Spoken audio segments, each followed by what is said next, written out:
ഇന്നാണ് നമ്മുടെ അരയങ്കാവ് പൂരത്തിൻ്റെ 2ാമത്തെ ദിവസം. ഈ കാണുന്ന ആൾക്കാരൊക്കെ 2 മണി 2:30 മുതൽ വന്ന് സീറ്റൊക്കെ പിടിച്ച് ഇരിക്കുന്നത് നമ്മുടെ നന്ദഗോവിന്ദത്തിൻ്റെ പാട്ട് കേൾക്കാൻ വേണ്ടിയാട്ടോ. അപ്പോൾ ഇന്നാണ് നമ്മുടെ നന്ദഗോവിന്ദം ഭജൻസ് അരയങ്കാവ് അമ്പലത്തിൽ വരണത്. അതുകൊണ്ട് തന്നെ ആൾക്കാരൊക്കെ നല്ല ആകാംക്ഷയോടെ കാത്തിരിക്കുമായിരുന്നു. കാര്യങ്ങളൊക്കെ തകിടം മറിഞ്ഞു. 5 മണി കഴിഞ്ഞപ്പോൾ വലുതേ പതുക്കെ മഴക്കാറ് വെച്ച് തുടങ്ങി. ഇന്നലെ ഇവിടെ മഴ പെയ്തായിരുന്നു, അതുകൊണ്ട് ഇന്നും പെയ്യുമോ ഇല്ലയോ എന്നൊരു സംശയം ഉണ്ടായിരുന്നു. പക്ഷെ 6 മണിയൊക്കെ ആയപ്പോഴത്തേക്കും ഏകദേശം ഉറപ്പ് കിട്ടി. കാരണം മഴക്കാറ് നല്ലോണം കൂടി ഈ അവസ്ഥയിലായി. അപ്പോഴത്തേക്കും എല്ലാവർക്കും മനസ്സിലായി. എന്നാലും എല്ലാവരും പരിപാടി കണ്ടിട്ടേ പോവുള്ളൂ എന്നുള്ള വാശിയിലേക്കായിരുന്നു. തിരക്കും കൂടിക്കൂടി വരുമായിരുന്നു. ജോലി കഴിഞ്ഞ് വന്നവരും എല്ലാവരും വന്ന് നല്ല തിരക്കായിട്ടുണ്ടായിരുന്നു. മഴ പെയ്തു. ലാസ്റ്റ് പിന്നെ നമ്മളവിടെ ഓഡിറ്റോറിയത്തിൽ കയറിയായിരുന്നു. മഴ നനഞ്ഞാലും വേണ്ടിയില്ല, പരിപാടി കണ്ടിട്ടേ പോകുള്ളൂ പറഞ്ഞാൽ എല്ലാവരും കസേരയിൽ കുടയൊക്കെ ചൂടിയിരിക്കുക കേട്ടോ. കുറേ പേര് കസേരയൊക്കെ തലയെ വെച്ച് നിൽക്കുന്നു, കുറേ പേര് റെയിൻകോട്ടും ഹെൽമറ്റും വെച്ചുകൊണ്ട് നിൽക്കുന്നു. എന്തു വന്നാലും നമ്മൾ പരിപാടി കണ്ടിട്ടേ പോകുള്ളൂ. പരിപാടി തുടങ്ങി കേട്ടോ.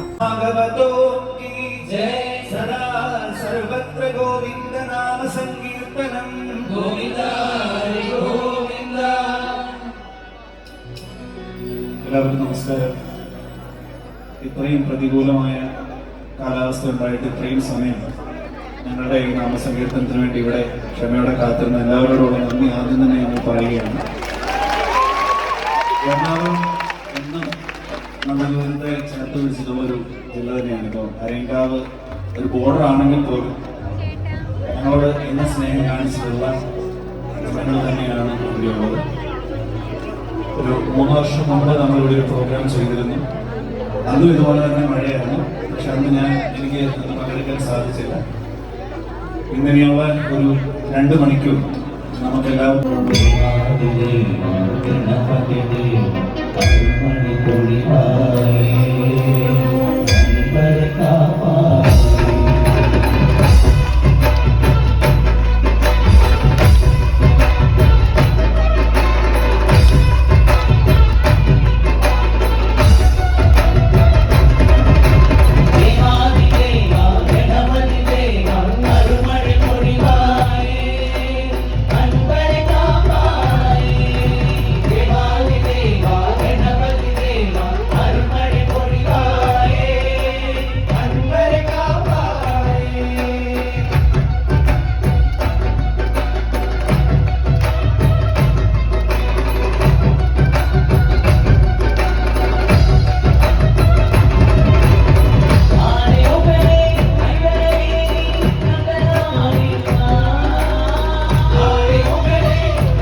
സൂര്യായ നക്ഷത്രനാശനായ ശ്രീനീലകണ്ഠായ വൃഷധ്വജായ